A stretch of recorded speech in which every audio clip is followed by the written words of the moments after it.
याद रखना चाहिए, अच्छे और बुरे भावों की उत्पत्ति, ये 10 बातें प्रधान होती हैं। आपके अंदर अच्छे भाव आ रहे या बुरे भाव आ रहे तो उनमें ये 10 बातें प्रधान हैं। पहला, स्थान। आप कहां बैठे हैं, कहां रह रहे हैं, किस जगह खड़े हैं, आपको स्थान देख करके ही बर्ताव में उतरना है। जैसे मदिरालय है, आप वहां खड़े होंगे तो तमोगुण अपने आप बढ़ने लगेगा, आसुरी प्रवृत्ति बढ़ने लगेगी। ऐसे ऐसे जिस स्थान पर खड़े होने से, देखने से, बात करने से हमारी वृत्ति बिगड़ रही, उस स्थान का तत्काल त्याग कर देना चाहिए, वहां से हट जाना चाहिए। पहला है स्थान। जैसे सत्संग, यमुना जी का एकांतिक पावन तट, किसी लता के नीचे, किसी संत भगवान के सानिध्य में, अब हमारा ये स्थान भजन वृत्ति बढ़ाएगा। उस व्यक्ति का घर जिसके पास जाने से वासनाएं बढ़ रही, उस स्थान में जहां दृश्य देखने से हमारे अंदर गंदी बातें आ रही, पहला है स्थान। दूसरा है अन्न। बहुत बड़ा प्रभाव अन्न का होता है। अगर अधर्म के द्वारा कमाया हुआ अन्न है तो बुद्धि अधर्म में ही लगेगी। यदि भोजन पकाते समय, रसोई रांधते समय आप विकारात्मक चिंतन कर रहे हैं तो कोई भी प्रसाद पाए उसके अंदर विकार जागृत हो जाएगा। अन्न का बहुत बड़ा प्रभाव पड़ता है। एक बार पूज्य पादुड़िया बाबा जी महाराज अपने परिकर के साथ भ्रमण में थे तो किसी बड़े धनी मानी ने निमंत्रण दिया, महाराज आज यहीं रुको। तो बाबा ने कहा हम लोग गांव के अंदर नहीं रुकते, तो बाहर कोई वृक्षों का समुदाय, जंगल जैसा, तो उसमें वहां रुके, पर भोजन उनकी तरफ से, भोजन सबने पाया। जब सुबह हुआ तो महात्मा जन, साधक जन एक दूसरे की तरफ देखे और बोले आज तो हमको बड़ा दोष हुआ, गंदा स्वप्न आया और हमारा संयम बिगड़ गया। बोले ये तो हमको भी हुआ, जितने थे सबको हुआ। उड़िया बाबा के समीप गए, बाबा ने कहा अच्छा ऐसा हुआ, ये तो अन्न दोष है, बुलाओ सन्न पवाने वाले को, फिर चलेंगे। बुलाया और बाबा ने कहा बिल्कुल सत्य बोलना, नहीं तो आप जानते हो इतने महात्माओं के संयम को आपने भ्रष्ट कर दिया, सत्य बोलना क्या बात थी। उनका महाराज संतान नहीं हो रही थी, सुना था आप बहुत सिद्ध महापुरुष हैं तो आपके परिकर को इसीलिए पवाया, अंदर काम भाव था कि हमारे कामना थी कि संतान उत्पन्न हो, वैसे चिंतन करते हुए बनाया ऐसे। बोले सबका संयम नष्ट कर दिया, होश में, नरक जाने वाली बात मत सोचो। अरे संतों को पवाओ जैसे अपने पुत्र को पवाते हैं, ऐसी भावना करनी चाहिए। आज हो भाग्य तो परिणाम खुद मंगल में निकलेगा। काम भाव से युक्त होकर क्यों बनाया, सब संतों के अंदर विकार पैदा कर दिया।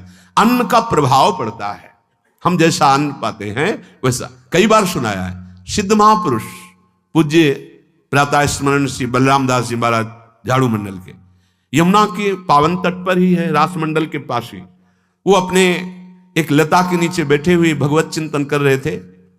अचानक यमुना जिस नजदीक है तो कोई माई स्नान किए हुए निकली तो नेत्रों ने देखा और विकार उत्पन्न हो गया।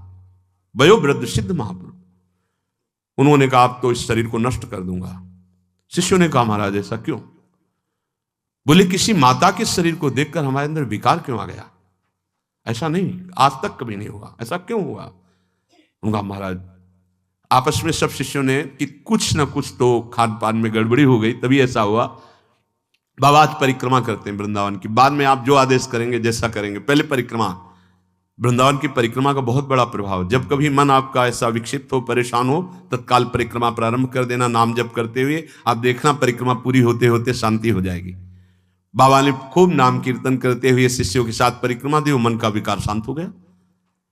उनका ऐसा कैसे हो सकता है कि हमारे अंदर विकार आ गया?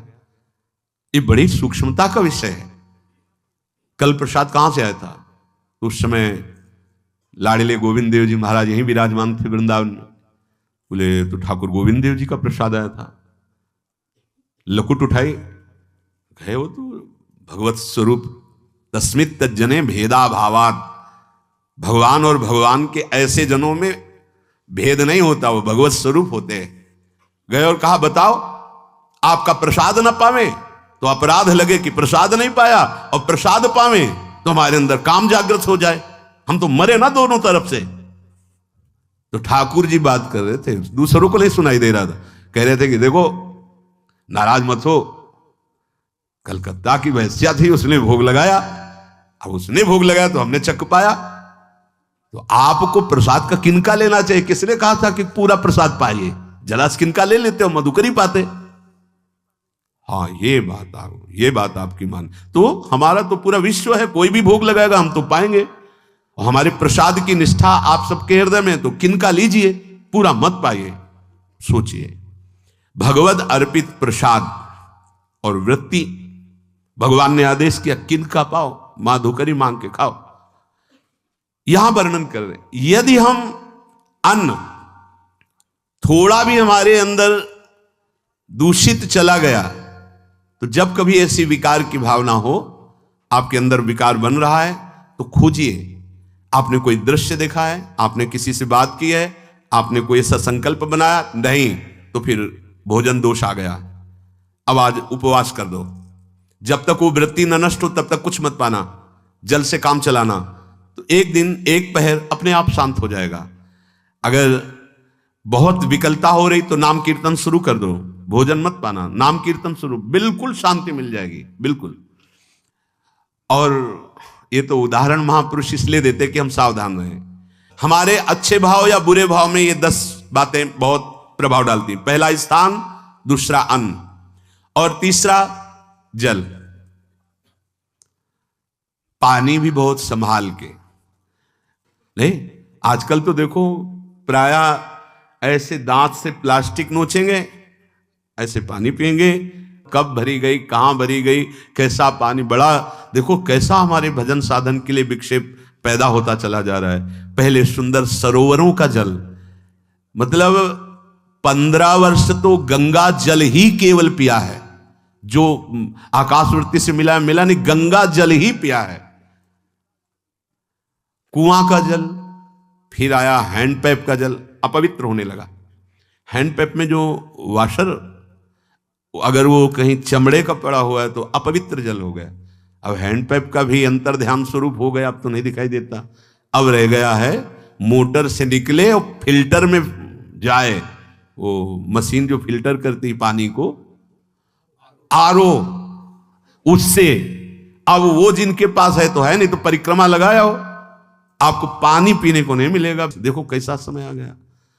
भोजन, पहले कोई दगाबाजी भोजन में तो नहीं करता था। गांव में जब जिसके यहां दूध बेचा जाता था ना, उसको बहुत लघु दृष्टि से देखा है, गाय माय एक बराबर होती है, ये दूध बेचता है। 10-5 किलो मठा तो आप ऐसे मांग के ले सकते थे, अगर अड़ोस पड़ोस में वो मठा मिल जाएगा। जब कोई उत्सव होता, फ्री दूध 100, 200, 500 किलो पूरे गांव के सब दे देते, कोई ऐसे बेचता था। अब दूध नहीं, जब बूढ़े लोग बैठते थे कहते थे पानी बिकेगा आगे चल के। आज पानी बिक रहा है, नहीं बिक रहा, पानी बिक रहा है। हमें लगता है सबको ही पैसे से ही पानी है। वो बोतलें नीली नीली नहीं, इतनी बड़ी बड़ी बिकती, उन्हीं से पानी पिया जा रहा है। आगे और समय जल का प्रभाव पड़ता है। जैसे हम गंगा जल पीते थे, सही कहते, कई कई दिन जब भोजन नहीं मिलता तो पूरी पौष्टिकता गंगा जल से मिलती थी।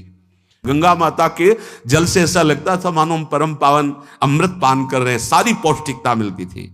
कुएं का जल अपने आप में पौष्टिकता से युक्त होता, जो हमें चाहिए। आज देखो जल की समस्या हो गई। पवित्र जल पीने के लिए हम तरस रहे हैं, कहां है जल और कैसे मिलेगा जल? या तो आप पैसे वाले हो तो आप खरीद करके पीजिए, नहीं तो अब वो जल नहीं रह गया कि कुएं से निकाला पी लिया या सरोवर से पी लिया। या कैसा दुर्भाग्य है।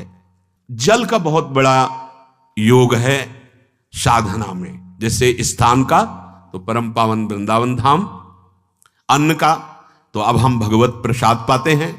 तो जल का बहुत बड़ा योग है। आज दूषित होता चला जा रहा है, क्योंकि अब हाथ की बात नहीं रह गई है कि आप सुंदर कुआं से जल लें या सरोवर से जल लें या आप नदी से जल लें। स्वामी जी के लिए लिखा हुआ है कि रोज यमुना स्नान और रोज यमुना जल ही पान। हमारे वृंदावन के समस्त भगवत स्वरूपों का स्नान यमुना जल से ही होता था, हो रहा है और होता ही रहेगा। बिहारी जी के लिए आज भी कलश में भरकर यमुना जल ही जाता है। तो कपड़ा से ऐसे ढक के जब हम 2 बजे परिक्रमा देते थे तो एक महाभागवत है, वो किसी को छूते नहीं, दूर से कहते छूना मत, बिहारी जी के लिए जल जा रहा है स्नान के लिए बिहारी जी का। फिर चौथा है आपका परिकर, जहां पर रह रहे हैं वो समुदाय, चाहे परिवार हो या आप समुदाय, वो कैसा है, रजोगुणी है, तमोगुणी है, सतोगुणी है या त्रिगुणातीत भागवतिक है, उसका प्रभाव पड़ेगा। पांचवा है आपका पड़ोस, आसपास वाले घर, जैसा है वैसा प्रभाव पड़ेगा आपके ऊपर। पड़ोस निंदनीय है तो बंधन से युक्त होना पड़ेगा। लंका के पड़ोस में रहने के कारण अगाध महिमा वाले समुद्र को बांध दिया गया। रघुनाथ जी ने पुल बांधा और दंड देने के लिए तैयार हो गए थे सरकार, अग्निबाण संधान कर लिया था, पड़ोस के कारण ही तो ना, पड़ोसी रावण था। इसीलिए आस पड़ोस का बड़ा प्रभाव पड़ता है। फिर अगला है दृश्य, इस पे बहुत सावधानी की जरूरत है। ये मोबाइल भगवान चल गए हैं, बहुत विस्तार से चल गए हैं। अब कोई छोटा मोबाइल रखना नहीं चाहता, सब वो स्क्रीन वाला रखना चाहते, टच मोबाइल। दृश्य से बचो, बच्चों, जवानों, बूढ़ों, सबकी वृत्ति जो माया आकर्षित करती, जो दृश्य हम देखने के लिए अंदर से उल्लसित है, वो मोबाइल में सब है, चाहे भागवतिक और चाहे सांसारिक। तो भाई देख लो, गुण दोष में संसार है। अगर आप दोष ग्रहण करना चाहते हो तो दोष ले लो, गुण तो गुण। बहुत बहुत खतरनाक विषय है और बहुत लाभदायक विषय है। किसी संत की वाणी एक बार समझ में नहीं आई, अगर हम 10 बार सुने तो समझ में आ जाएगी, ये लाभदायक है। कभी कोई किसी से बात करनी, पहले जाए तो पोस्ट कार्ड चलते थे, एक कार्ड, वो 15 पैसे का इतना बड़ा वाला आता था, 25 पैसे का बंद वाला लिफाफे में आता था, नीले नीले कागज का 15 पैसे वाला कार्ड, उसमें चिट्ठी जाती थी महीनों में। कभी यहां 1 मिनट में अमेरिका से बात कर लो, कितनी बढ़िया बात हो गई। उसका दुरुपयोग ना करो। अब हमारी इतनी चंचल वृत्ति है कि दुरुपयोग करने के लिए उत्साह बढ़ जाता है। बोले अब सब काम हो गया है, अब एकांत सेवन कर रहे हैं, अंदर से सिटकिनी बंद और मोबाइल भगवान का संग शुरू। 2-4 मिनट सत्संग और अच्छे दृश्य देखे, फिर बगले में वहां सब होता है कि आप बस उसको ऑन कीजिए, फिर जो मनोरंजन शुरू होता है, फिर उपासक मिटिया मेट हो जाता है। ये बहुत सावधानी की बात कह रहे हैं। वैसे हमें लगता है यदि आपको इस बड़े कार्य वाले ना हो तो छोटा मोबाइल रखे तो अच्छा रहता है। तो इसलिए ये एक ऐसा कलयुग भगवान ने रचा है कि बचा पाना बड़ा मुश्किल है। इससे वृत्ति को बचाओ, जो बचा ले गया वो आगे साधना कर सकता है। बहुत सावधान बच्चों। हमें लगता है यदि आपका मन चंचल हो, आपके शासन में ना हो, तो स्क्रीन वाला मोबाइल वो अपने माता पिता को दे देना चाहिए। और हम कहते रखो, छोटा वाला रखो, कभी कोई आपत्ति विपत्ति या सूचना देनी हो, बढ़िया काम करता है। जरूरी नहीं है इतना बड़ा लेके चलना।